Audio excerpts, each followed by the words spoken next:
Hello everyone. In this video, we will talk about DISTINCTCOUNT function. Now, at first glance, this may look like a very simple formula. You just need to provide column name and you will get number of distinct values within that column. But sometimes you may get unexpected result. And that is because there is one important thing that you need to know about DISTINCTCOUNT function. In this video, I will try to explain everything you need to know about this function, how to use it, and which alternatives you can use to get better results. Now let's head over to my Power BI file. In order to explain you how DISTINCTCOUNT works, I will use my IT Service Desk Performance Dashboard. And here in top left corner, you can see that I have one visualization that is showing total tickets. And to understand how I calculate number of total tickets, let me show you my backend data. And let me open ticketing fact table. And here in this table, we have a list of all tickets, and in column ticket ID we can see that each ticket has its own unique identifier. And this request sounded simple. I was like, okay, I will use DISTINCTCOUNT. It will return me number of distinct values in ticket ID column. But there is one catch that will give you result that you didn't expect it. And before I explain you what is the catch, we need to understand some basic principles of data modeling, and that is what are distinct values and what are unique values. So for this purpose, I have created one table. Let me open it. That is transaction table. And in this table, I will explain you what is the difference between distinct values and unique values. So what are the distinct values?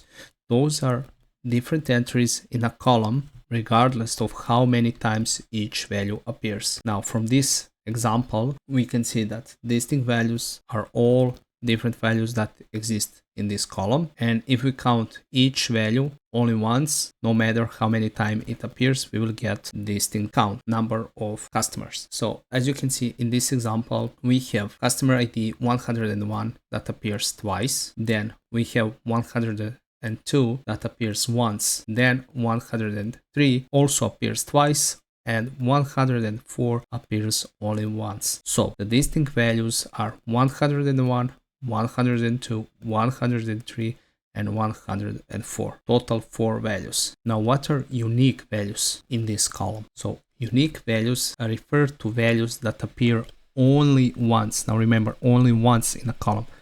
These are entries that are not repeated. And in our example, 101 repeats twice. 103 also repeat twice, and that means that unique values are 102 and 104. So total we have 2 unique values. Now that we have confirmed what are unique and distinct values, we can easily say if I want to calculate number of distinct values in a column, I will just use DISTINCTCOUNT function. And let me show you how that works. So let's open new page. And let's go to our transaction table, right click on it, select new measure. And let's name it total customers.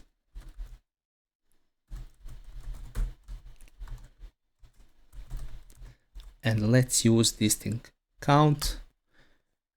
And we need to provide column name, and that will be customer ID. Here it is, close parentheses, press enter, and let's drag and drop it. So we have total 5 customers, but let's go back to table view. So we said that distinct values are 101, 102, 103, 104. That means we have only 4 customers. But why? We are seeing here as a result 5, and that's the catch with this function. Now, catch is this function counts blank values, and you can have them very often if you're using Excel or CSV files. So let's go back to table view, and as you can see here we have one blank value. That means this is also distinct value and unique value. Now, beside these 4 customer IDs, it will count also this blank value as a customer, and that means that this is not correct result and we do not want that. So we need to use better alternative. Now let me go back, and better option to calculate distinct values is following function. let me go to transaction table, new measure. Let's name it